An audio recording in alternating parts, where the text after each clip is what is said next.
Table toppers HAWICK travelled through to KELSO in search of 5 points, with only one loss to their name this season, whilst the league's newcomers were out to upset the visitors despite having a depleted squad due to injuries. Only 6 minutes were on the clock when KELSO were reduced to 14 men, when ex-HAWICK player Bruce McNeil was sent to the sin bin for a high tackle.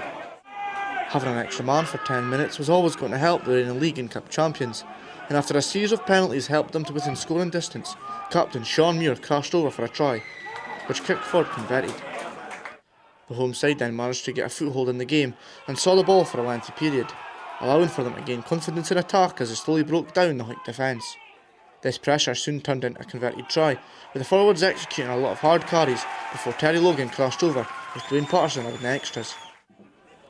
HAWICK got the noses back in front when captain Sean Muir crushed the whitewash for his second try of the day, and a converted score that gave the visitors a 14 points to 7 lead.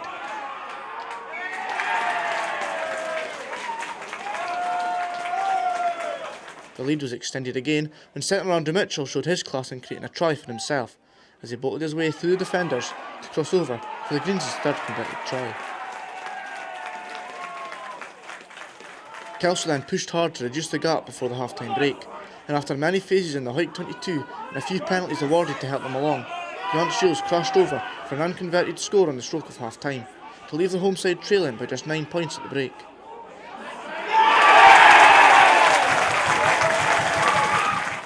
Soon into the second half, the gap was reduced once again, as the confident Patterson slotted a penalty, much to the delight of the vocal home support.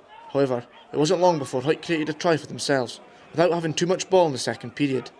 And it was that man again, Andrew Mitchell, who showed his quality in attack, and with this, the try bonus point secured for HAWICK, as they now just needed to see out the game. Soon after, HAWICK were reduced to 14 men, and Gareth Welsh was yellow carded for this hit, despite many in the ground, particularly home supporters, screaming for it to be a red. The home side were soon filled with belief that this could be their day, when off the back of the yellow card, they were able to score from a line-out maul, with Euan Knox getting the ball down for an unconverted score, which allowed them to trail by just 8 points. There was then a red card shown to HAWICK's Ross Graham for an off-the-ball incident, meaning HAWICK had to see out the rest of the game with just 14 men.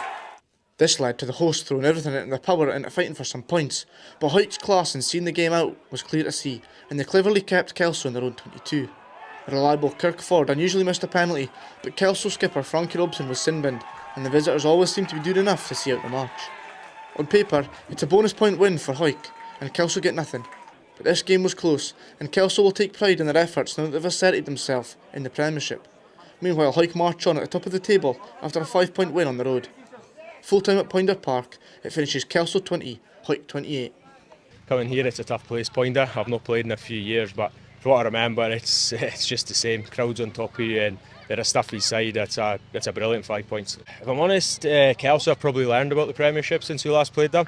And they've got experienced boys in there like Bruce McNeil, Grant Shields, etc. And they made it tough for us. Kind of fault the boys in the end. We were down to 30 men at one stage, 14 men, and it was outstanding.